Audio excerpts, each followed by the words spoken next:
what content is beautiful about, because like you can become a master of something in order to teach it. So I agree with you. Like, don't talk about stuff you don't know about, but use the content as an opportunity to educate yourself.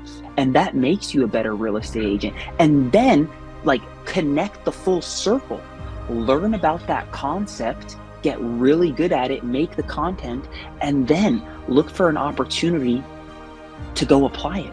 Boys and girls, do we have a special episode of Real Estate versus Technology for you today? We have a guest we've been trying to get on for quite some time here. He's in Los Angeles. He's not traditional. He loves to climb mountains and he loves to give back, and he has a servant's heart. I'm so excited to have this individual on the podcast. We got our co-host, Mr. Dan Gandy. Welcome to Real Estate versus Technology. How's your day going, sir? Plugged in, it's sunny, and I was covered in sawdust. I was chopping trees down in my house, trying to finish it. Last of the ice storm. So nice. Well, glad you're here and you got your power back and life somewhat getting normal after all that. Yeah, it's slowly. As soon as these trees are out of the way, like my life will come back to normal in some capacity. I love that. Well, I'm excited for today's guest. I feel like he's definitely someone who's going to add massive value, and he's very unique in the industry. So shall we bring him in? Let's do it.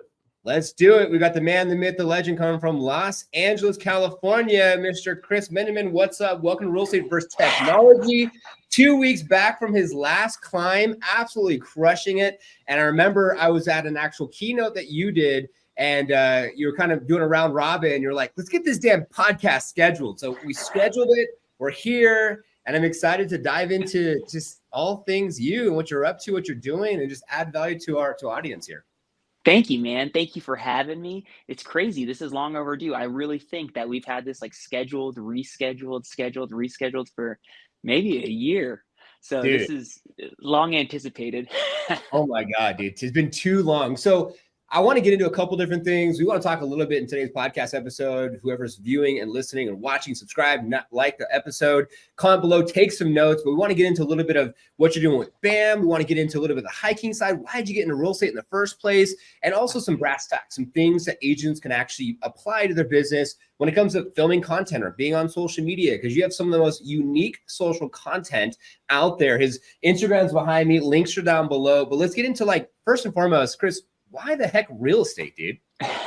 That's a great question, man. So my family has been in real estate for 35 years, and it was an industry. Yeah, it's sort of what I was born into. So mom and dad both in the industry. Dad, the broker, mom in sales. My dad used to be in sales.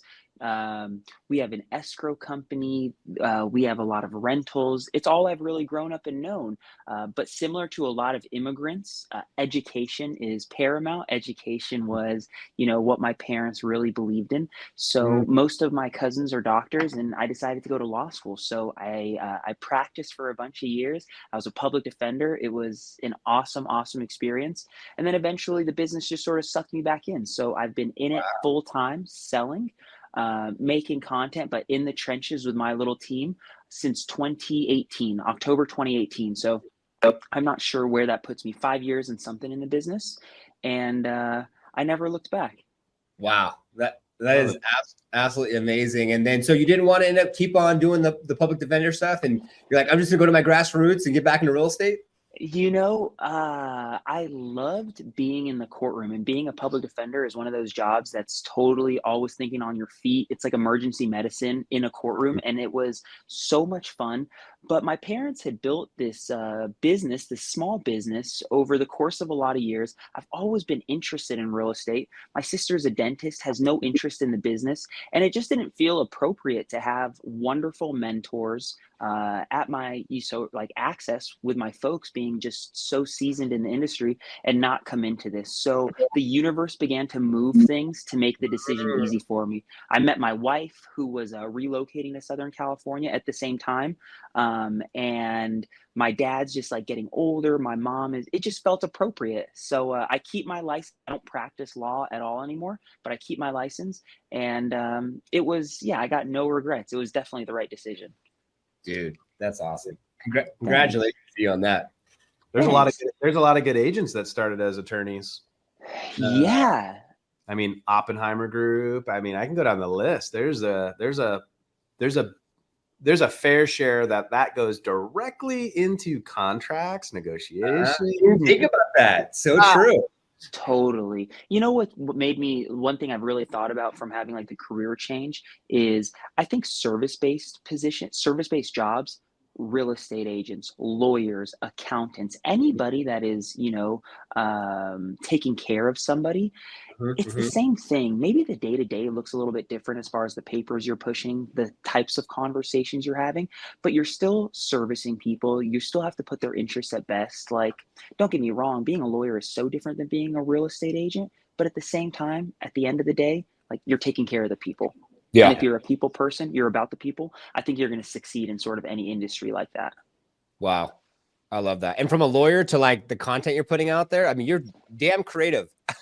Thank you. Well, I think that's probably what about lawyering I miss so much that real estate satisfies is I love Mm. communicating, but I also love the performance aspect of being in a courtroom. I think there was sort of just um, uh, what do you like an improv component that's that like part of my brain that I really enjoy that I think is exactly why I leaned into the content so hard is it gives me the opportunity to like put together those kind of thoughts and ideas Mhm, and mhm. deliver them. It still gives me that I'm not in a courtroom, but it lets me perform in a certain sense. And I think that's like, well, that's definitely one reason why I love making content. Wow. The correlation there, I would have never have Yeah. thought the correlation there would be something that would be that what it is. But I love how that correlation works and it gives me a completely different context. I love that. Yeah. Well, and I think so much of the business ties into one another. It's just our job to either put it together or use them as an excuse to do another. So I give you an example. I love making content. Content is a form of communication, right? It's like Mm. you're speaking to an audience. I really think that by making content and working on the way you speak, it allows you to have better conversations with people. It allows you to just be a better communicator overall. And that's what this industry is about. These people that are producing at high levels, what do they do really well? They communicate really well. They connect with people Mm. really well. Like that's the X factor that I think is hard to teach. Yeah. And also it's hard too to take the communicating that well and that communication standpoint and then translate it into the social content and the editing and the transcriptions and That's the true. approach and what you do. I think a lot of people get analysis with paralysis because they're just like they might speak well on the phone or talk to someone well when it comes to like face to face, belly to belly. But for some Right. reason, the correlation doesn't connect for a lot of individuals like it does with you. Like you're an anomaly. Like I feel like the way it connects for you and the way that you deliver. Yeah, I appreciate that. And I think you're totally right. Just because that you can connect with people belly to belly doesn't mean that you know how to like put together a fast paced edit.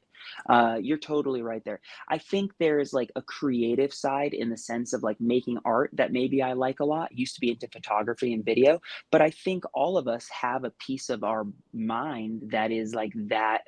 Is it right side of your brain that's creative? Mm. That I think a lot of agents have. They just have to cultivate that muscle. I mean, think about the little decisions that we're making all the time that is creative. Like when you negotiate a client contract and like nobody wants to get along with each other and you're trying to figure out like a solution with the lender, that's pretty creative. You just got to apply that muscle to the marketing. Wow. But it's Yeah. I love that. I love that. No, I thanks. think coming from a marketing standpoint too, the ability to communicate, like you said, there's so many agents that are really good at real estate, but they're like horrible content creators. Let's just be honest, that's what it is. Like it's not everybody's forte to be in front of a camera or whatever. But I think that the more agents that I see step into being uncomfortable and then trying it and then pursuing it and then getting feedback and adapting to it is what makes good content. Because when you have somebody that's just like really good at making content but they suck at being a real estate agent or like What are you talking, doing? yeah, Yeah. then there's so Yeah. much of that on that. There's so much noise, and even my local market, like I feel like we're 10 years behind, but I see all of these agents just like doing stuff that I'm like Right. you closed 2 deals last year and you're like on here like you're a professional, like killing it. And I'm like, Right. No, 10,000 fake followers. it makes it's not sustainable and it's not like big picture. And I think eventually like the phonies get sniffed out. What I would say, because I think of people like my mom, for example, who's been in the industry so long, who with no support could probably sell 50 houses by herself Wow. and wants to stay very relevant, wants to stay super in the game. So she's heavy on social media. I don't think she has any desire to want to get really good at quick edits. You know, like my Mm-hmm. mom's not going to Mm-hmm. learn how to learn CapCut. Yeah. However, she's a yes man. Like, you know what I mean? This is an idea, mom. Are you into it? Yes, let's try it. And she's also willing to spend the money, invest the resources in having people around her to do it. You know what I'm saying? And I think that's like where the Normans come in the world. It's like, that's all good. You don't have to know how to do this. You have to be interested in it. You have to be willing to like show up to the meeting with ideas. You have to be willing to show up and like give it your best, but Yeah. pay somebody or get somebody on the team that can help you execute, right? Like I I think love that's what that. successful people are doing. You're spot on. It's Yeah. winning is in this business is learning when to leverage. Winning is learning how to know when your skill set is not that. And Right. yeah, there's a lot of people that like you try to tell them like, hey, this would benefit your business. It's going to have long-term marketing return on investment, but you got to think of it like that. And it's because like I can't do it, right? Then they just don't pay somebody to help them do it. You don't have to love every piece of the business. And I was referring to somebody like Sirhan. Like, I think you can't fake being a Sirhan on camera. That guy really Mm-mm. loves being in the content, making the content. Like, it's obvious that he's passionate. I don't think you, if you dislike it, you should aspire to be somebody like that. But if you dislike it, you still have to show up, because you Yeah. think about how many people, don't love getting on the phones, but they do it anyways because they know it's the pulse of the business. So just because you're uncomfortable or you're disliking it, it's not enough to not do it. Yeah. Like, Yeah. Yeah. If you agree, comment below. We want to hear from you. Comment below. Tell us what your thoughts are. And hope this is so far so good, helpful. Let's unpack a little bit of the journey with BAM. I think I brought that up. Yes. Yeah. Yesterday I opened my email and I want to frame this question or these couple questions. okay. Is in our business, we've been dealing with a Brad Inman, and we've been dealing with like National Association of Realtor, like news and updates, and like you get some sort of real estate news from feeds and different major Local news, associations, that type of stuff, right? But there was really nobody that was like the cool kid group of like, hey, like first, we've been following the broke agent forever, but then when he started BAM and you guys all started contributing to giving good information from the agent's perspective, not just like this brokerage is suing this brokerage or this team moved to this brokerage, right? Just good content, good marketing, good strategy. And I think that email marketing that has been starting to come out, that podcast, the daily update, all of that stuff, like, can you just unpack to us like that experience of what you're seeing in the industry right now with BAM?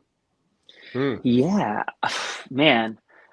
I feel very fortunate to be a part of it, because I think the landscape of real estate and media is changing, Yeah. and it's changing fast.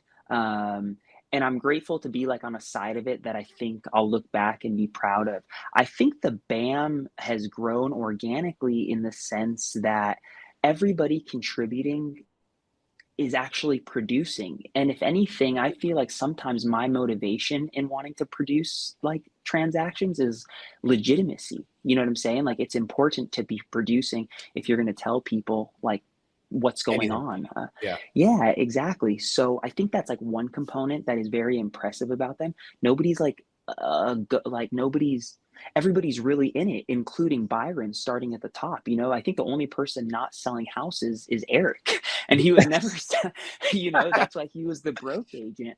But beyond that, everybody is producing and then passionate about the industry, and doing it authentically, because it's not like we're making money doing this. Like, if they're cashing big Or the checks, industry. like, Yeah, Yeah. send them to me because I'm not getting big checks. Like, you know what I'm saying? Like, we really are investing our time in this because we care about it and to see it grow and people share. And when I get a text message or a screenshot from somebody that says, I signed $1 million listing because of that idea you threw out, I'm just like, let's go. And that fills up my cup. That really does sort of motivate and inspire.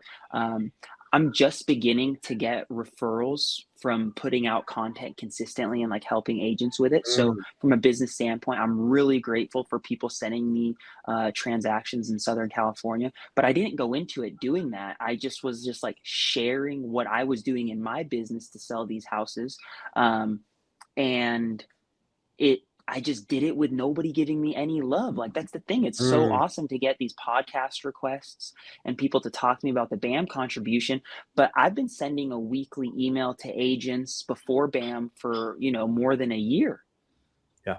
I've been Wow. making like, you know what I mean? I was making videos with very little views for like 5 years. Like, I'm still, you know what I mean? Like, it's like all relative. But I think that's the other thing is people's patience and how long it takes for things to happen. It takes so long to get the ball rolling and nobody gives themselves enough time to win. 100%. Yeah, it's and what's been interesting about this, I watched the Sirhan interview yesterday with Byron, and then It was good. it was really good. And then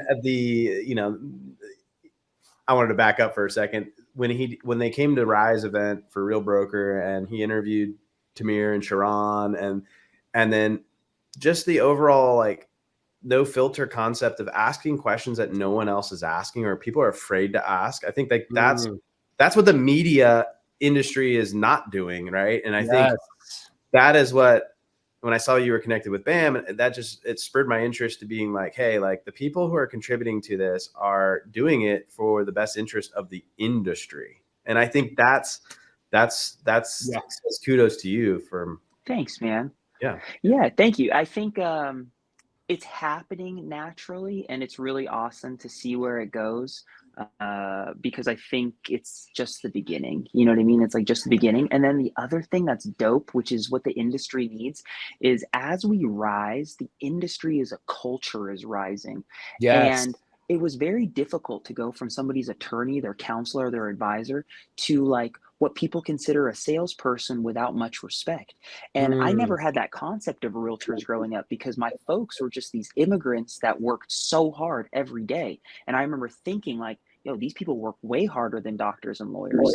But it wasn't only until I'm knocking on somebody's door that I'm just like, man, this industry does not get the respect that they deserve. And I think with resources like BAM, and whatever your motivation is, if it's to be social media famous, but like if the industry is rising because people are getting more informed, they want to look better, they want to sound better, like that's good. We should be better. You know what I mean? Like I would love if everybody was doing the stuff BAM is preaching because like those are producing agents. Yeah. 100%. And this business has been a fee structure type of environment where it's like, if you're not paying for the coach, if you're not paying to go to the event, like you're not going to get the gold nuggets in order to insert into your business and be in the rooms with people who want to be your friends because you're spending money and they want to feel that they're at the same level. No, there's no knock on that. But how does like the new agent or an agent who doesn't have those resources, like how do they gather those gold nuggets and be able to implement in your business? And that's what I think BAM's providing, is they're providing guidance, their skill set, the tips, the tricks, the social media advisory and guidance. And I think everybody was putting a pay gate on that. And I think that just says a lot about what is changing in the industries, right? It's like, hey, we'll give this stuff for free. For the people, by the people. Yeah, dude, you guys are making my day. I didn't know I was going to come on here. This is just like, I really appreciate you guys because it is coming from our heart in the sense that it's like, it's such at its infancy. And it's so much time. Yeah. Dan, it sounds like we're going to get some of the band members here on the podcast. We got to throw some rocket fuel. Throw some rocket fuel on this, huh? This is all cross-pollinate here. I would love that. I think we've had Tim Toole. I can't remember. We may have had Tim. I can't remember, but we've had so many people on here. But yeah, we need to start. See, that's something that I think makes it so special is like Tom Toole is this guy that just pounds the phones and like there's no secret that he's about the scripts and he's about the dialogues because I'm of the Tom Ferry camp and I've been with Tom Ferry since I started, but now that I've been in the industry a little longer, I see that the field is bigger than like the Tom Ferry ecosystem. I've seen that in your content.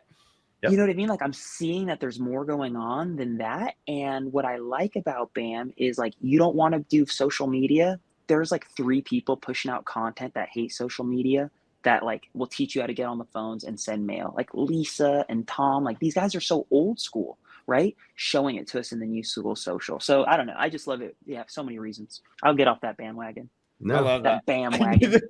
bandwagon. That's good. Bandwagon. I love that. Well, I would love to. I'm curious. What was the person, the influence in your life, or maybe did you grow up with this? Said, let's start climbing mountains. Like you've been climbing these mountains, man, and it's just like it's inspiring. I'm actually reading a book right now that my wife recommended, and the guy has stories of this woman who climbed Mount Everest. She got to the one peak of the summit, and then she ended up turning back around. It's called Hidden Potential for anyone out there that want to check out a good book. But what gave you the bug to start climbing these mountains? I heard it's addicting. As soon as you get started, it's like, all right, what's the next peak? Because we've actually had Bill Pipes on. Bill Pipes also likes to climb mountains as well. Shout out Bill Pipes, good coach, podcast Great guy as well. Great guy. So tell us a little bit about what got you into climbing mountains. I'll tell you why it's a bug, especially with like type A people, because people that like to climb are generally like, part of the reason I like to climb mountains is the people that I meet climbing mountains. And what I would say for guys that are in our sort of industry or people that are, customer facing in sales is what I love about climbing mountains is how measurable and clear and how simple and pure the task is. Like life is so crazy, and the mountains for one is one place that it's like I just got to get there, and life is not like that. You know what I mean? It's like nice to put a bow on things like that. It's crazy to just be able to focus all your attention, literally everything, like on just one task. And think about the last time that you did that. So I think mountains are beautiful for that. I also think that I love the mountains specifically because in a world where it's like I've been on this Zoom with you guys now for 25 minutes and you've just been like showering me with praise and I'm so grateful for it. But like in a life where you're so blessed and privileged and like feel so good and like look so good, like there's only a few places that I think we can really see how small we are in the universe. Maybe if I was like a big wave surfer, I'd feel that way. But like to be out in the mountains, especially really big mountains, and where you can't get support so easily, where really nobody's coming to save you. I don't know. I think it's really special and important to know that we're just like a little peon in the universe. Like my problems ain't that big of a deal. You know what I mean? Like no disrespect. Like we're just not that big of a deal in the big scheme of things. And I just feel like the more success you hit, the more you need to realize like you still ain't that hot shit. Like you still ain't shit. Like you're just a little peon. Dude, microorganisms. Yeah, man. That didn't answer your question at all about how I started, but that's why I love them. I went on a base camp trek to Mount Everest. I trekked for a month from a village called Jiri to Everest Base Camp because somebody just like threw out an idea of like climbing Mount Everest one day, and I'd never climbed before. So I went on this trek because I graduated from college early and I had some time. And after I saw it, that's when I just decided to like get into rock climbing and mountaineering. It was like one experience where I saw something great and I said, how do you accomplish something like that? And then it opened the door to climbing generally. That ended up being, a big passion of mine. Wow, dude, that answered my question. And I love just the thought process of like A to B, because it's so true. Like, before we got on the episode, my wife and I are fishing this flip, and there's so many moving parts. And Dan, you do fix and flips and a lot of different real estate deals, and same thing, with just traditional real estate, Krys, and buying and selling. And it's just like, whoa, I'm gonna go climb a mountain. I think there's like 3 things that happen. There's A, your cell phone doesn't work. Number 2, you are physically touching the mountain. So like, I think there is this like emotional, psychological, like there's a connection to nature, like you were saying. But number three, that feeling of accomplishment, like just being out there is an accomplishment, right? You're away from work, you're away from clients and communication, but also I think, I live up here in the Pacific Northwest. There's tons of mountains, there's tons of hiking and climbing.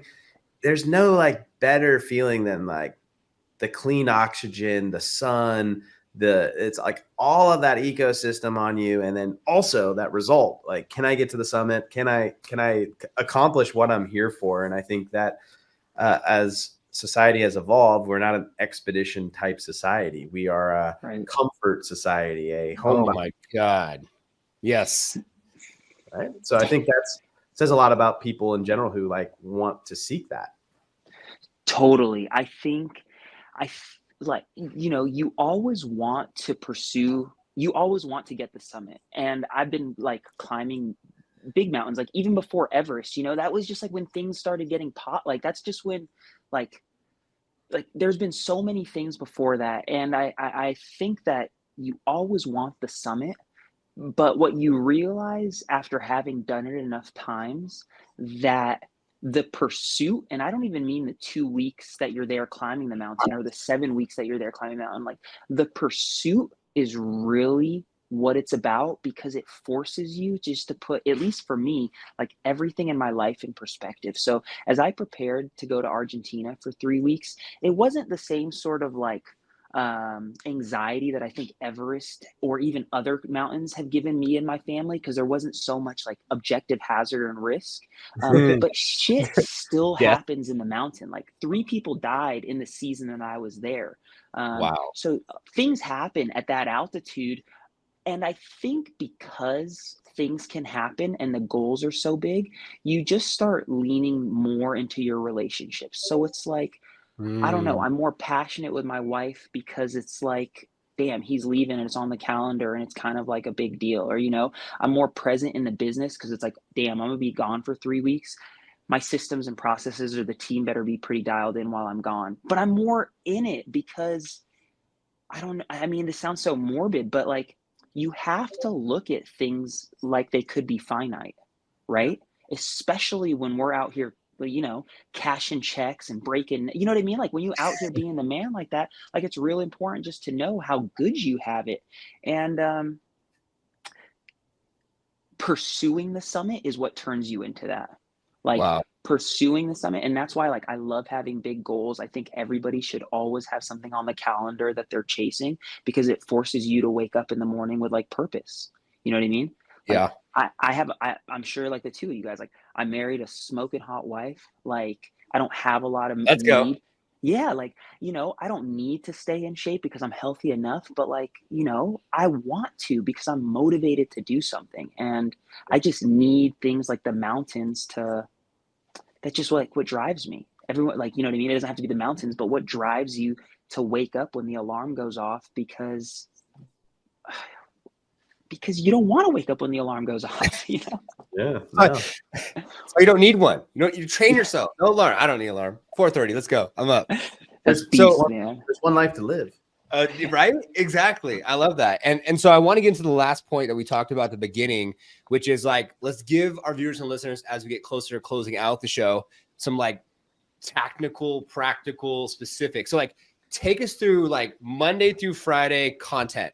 Like what does your schedule look like? How do you come up with the content? Like, is it on the fly? Are you already like the whole year planned out? You have a calendar with it all done? Like, you know what I'm saying? Like from the videographers, Totally. like give us some of the techniques and some of the things that you do process wise. So someone who's listening and viewing can actually say, okay, I'm going to take some notes. This is the good part of the episode. I could start putting this into practical action. And who knows, maybe Dan and I could do the same. No, you never know. Yeah. So, where I was before last year was, I think, probably how most agents are handling marketing, because I outsourced everything. And like after looking at the finances 2022 and having spent close to like 100,000 on like video, like marketing and all the listings, it was time to bring it in-house. So part of the reason why I think my strategy is like a mess these days is because now I have a resource in-house that's helping me make content like whenever I need it. That's terrible because it doesn't give me like the structure that I used to have, right? So up until this, I had it the same for like 5 years. I Wow. filmed all of my content 2 days a month, like 2 days a month, all That day, all of it, all of smart. it. Like it would always be like 9 to 7 or 8 to 8. It really depended on when I was meeting with the video guys. But in 2 days, everything was shot for the whole following month. So for me Love that. personally, I'm posting every single day except the weekends. And now even the weekends I post. So I need about like 20 pieces of content a month, like 5 days a week, 4 weeks a month, 20 Yeah. pieces of content. Yeah. Depending on how elaborate your videos are, you get 20 pieces of content in an hour. Yeah. But if you're passionate or you want to do certain things that are out and about, whatever it might be, for me, it took me 2 days to film the kind of content that I'm creating for the whole month. When you show up to your shoot day, the day that you're meeting with the video guy that you've hired, you are not coming up with new ideas. Things will organically happen. So don't like kick away that like great idea that just pops in your head, but you are not going into the shoot day with the idea of like, I got to come up with these ideas. I got to write this script. I got to come up with this hook. Absolutely not. It takes too much bandwidth. It takes too much bandwidth and it's exhausting. When you show up to film day, you show up with the energy to get on camera, period. Like all that gusto, all that creative is going into your delivery, into what you're going to do on camera. It is not going into crafting new ideas because it's just like, it's going to zap you. It's a different part of the brain. So before my 2 days of shooting, it's very like, I have a document, 1 through 20, whatever it's going to be. And like the video ideas are there. Like they are developed. They are scripted. If it's going to be a scripted video, if I'm really trying to save time because I'm trying to get more content in one day, I will even go to the length of like where the location is going to be exactly and like what that shot might look like. I don't expect agents to go to that length. What I expect agents to do is show up to the shoot day with 10 video scripts and you know what they are. They've been slightly rehearsed. Like what the pacing and the flow is going to be so that you can focus on delivery on shoot day. Interesting. How long? How long does that And take? You're writing up all those. It really depends on like your flow. No. That's okay. I think it really depends on how crazy you're trying to get with your stuff and like what kind of ideas you're putting together. If people are just getting started or even been doing it for a few years, you got to try enough shit to see what's working and what's not working. Yep. And it's all relative. You know what I'm saying? I think it's like, yeah, it's just all relative. So you just have to try stuff. You just have to try stuff and see what's performing and what's not performing and what's working for you and not working for you. You're not funny. That's all good. Don't be funny. Find something not funny to do. You know what I'm saying? And then the third piece, because this is the only way you stay consistent. So like day 1 is writing up all the ideas and the scripts. Day 2 is filming it all. Day 3 is like the reason, this is what people skip and why they like either suck up so much time or don't do it. But they don't write the captions or the copy, like what's going to be the text. Yep. And they don't calendar it out. Like they don't know when it's going to go out. Because like, especially 2024, I mean, everyone's projecting for interest rates to go down. FHA, like I was talking to a lender, they were like 5.6. So I'm not saying that the market's going to be like a bad market, but like nobody has said 24 is going to be easy. Yep. So if 24 is not going to be easy, you are really missing the mark, in my opinion, if you're spending 2 hours a day on a piece of content. Whoa. Boom. In 2 hours, you should be able to calendar out content for the next 2 weeks. You guys know the flow state. You've heard of the flow state. Yeah, you're just in it. I was just in it. I was like, yeah, I was just. So you don't ever want to break the flow state and you don't want to flow in 3 states. So like your first script is going to take you a little bit, but the second, third, and fourth, now like I'm flowing. You know what I mean? Same thing with the first video. Don't start filming the hook to your first video, the first thing you start shooting. You're not warm. Yeah. You know what I mean? You got to throw up some jumpers. Start with the shitty video. Start with something you don't care about to like warm up the juices and then get into the stuff that you really want to perform with. Boom. And I think too that like knowledge and having general expertise in this content. I think content that's created from people who actually know what they're talking about versus trying to like read something and then digest it back. Yes. They've never done it ever or like done a transaction with it. Knowing. Yeah, I think there's. I follow an account, and sorry for my ignorance in this. I follow an account from an appraiser, and he's like nationally known appraiser, super dude, super cool guy. But every piece of content, he just knows what he's talking about, and that's why I want to always listen. Right. Yeah. I think you learn from experience, or you learn from repetitions. So if you're not able to go out there, but that's what content is beautiful about, because like you can become a master of something in order to teach it. So I agree with you. Like, don't talk about stuff you don't know about, but use the content as an opportunity to educate yourself. You know what I'm saying? And that makes you a better real estate agent. And then like connect the full circle.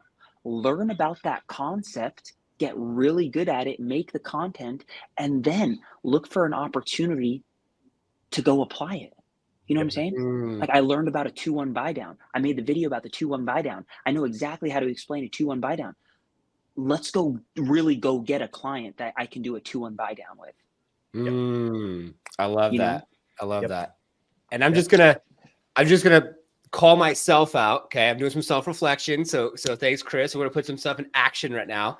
My content filming day is on Monday. And so I was in those two states. I was putting down, okay, what's going to be the hook? What's going to be the bullet points? What's the video for our YouTube channel for Tuesdays and Thursdays, the content we put out for Liftoff, sponsor the show. And so I came to the realization this week, and now you're reiterating this for me, separate it. So do all your scripts and then film all your stuff and be in that state. So whoever's viewing and listening, I'm taking notes myself. This is a reminder. Thanks, Krys. And I'm looking to have better content, better hooks, and better flow. So thanks for that reminder. Absolutely. And then the other thing I would add to about, and I forgot to wrap, but like agents in 2024 with the content is try to do things like try to double dip or try to, leverage what you're doing. So we talk about learning about a topic to make content about it. I mean, you should apply that to everything. So like you should preview homes in your market. You should know what new listings are coming in your market to make you a good real estate agent in your local market. Make content while you're previewing them. Use it as an excuse. You know what I'm saying? Yeah. Go check out the new listings, go check out the pendings, and then go make the content at the same time. Or like you have a listing coming to market. Beautiful. Don't just make like your typical just listed stuff. Use that listing as an opportunity to make your whole month's content. Every video shot in that listing, giving the market update in that listing, Say it again. Like just do the whole shebang and like it can all tie back to the listing. It can just, I'm just saying, like, we only have so much time. How can I squeeze the most out of every like orange or whatever they say? And there's opportunities everywhere. Like I was making the CMA for the neighborhood for my new listing, and I was like, this is some dope content. I want everybody to know that I'm making the CMA. Like I'm double dipping. It's huge. It's huge. I had so much caffeine today. It was bad. Hey, it's good to have somebody on that understands just the authenticity that it takes in order to create content that is creative, it's informative, and it's also it's attractive, right? I think there's a lot of content out there that's like it's informative, but it ain't attractive. Like I don't want to listen to you talk about stuff every day. So keep doing what you're doing, man. Thanks, brother. It's working. I appreciate it. I think if anybody wants it, they can have it. And like, I appreciate you being attracted to my stuff. But for as many people that are like you taking me, there's just as many that are saying, fuck that fool. Like, I don't like the way he talks. I don't like the way he sounds. I don't like him. And that's okay, right? Like they didn't mess with me before I was making the content. And that's what people need to get over is like all these haters that you're worried about on the internet, they don't bang with you right now, not on the internet. So just like do what you're going to do, be authentically you. Nobody cares that much. And like, you're going to find the Daniels and Normans of your life. Like you're going to find, and there's a gazillion of them, of them. Yep. Boom. Love it. I love it, dude. It's funny. We usually want to end the episode with like one last takeaway, which you just dropped, which was perfect. So talk about the flow. We're flowing through this perfectly. And that's why we wanted you on the show, man, because you definitely are adding massive value. That's our goal here with the podcast. And so it was a pleasure. I'm glad we finally got it done. Even with the iPad, it worked out. Get the tracking. It did. Sick. Dan, as always, thanks for co-hosting. Thank you guys. Great to meet you. I'm following you now. Let's keep Likewise. Let's keep collaborating. Doing it. You'll get lost in his profile when you're scrolling. Go check out Krys. Links are down below. Like, subscribe. Thanks to Liftoff Agent for sponsoring the show. And it is our intention for you to take things from our episode, apply to your business, have more massive success. Make sure you hit that notification bell. New episodes come out every Tuesday or every Friday, 3:00 Pacific Standard Time. And we'll see you all on the next one.